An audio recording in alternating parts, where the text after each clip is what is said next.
Idan rana ta fito tafin hannu baya kare ta.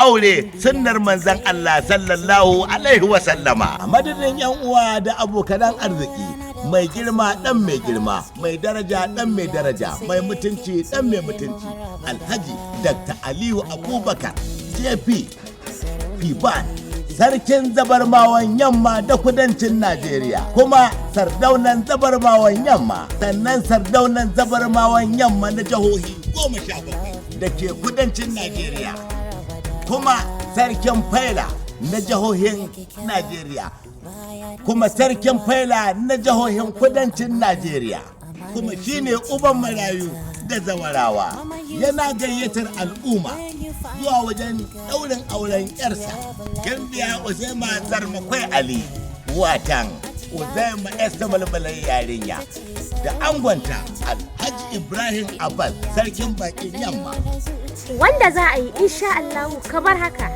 Ranar Lahadi 18 ga watan Januwari shekara ta 2026. Lokaci da misalin karfe 2 na rana. Waje lamba 18 kan titin Ajayi da ke unguwar Idi Araba, ƙaramar hukumar Mission ta jihar babban birnin Lagos. Maza Abzade, ma'ana uwar biki, 'yar mai girma shugaban ƙasar Najeriya, Chief Dr. Folasade Tinubu Ojo.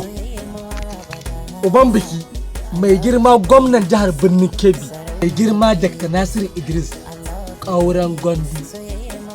Mai masaukin baki Alhaji Bello sarkin zabarmawan Basse, kuma mai bawa mai girma gwamnan jihar Kebbi shawara. Wannan saƙo ne daga haɗaɗɗiyar ƙungiyar Zabarmawa Development Association of Nigeria, wato ZADA. Allah ya bada ikon zuwa, amin, summa amin.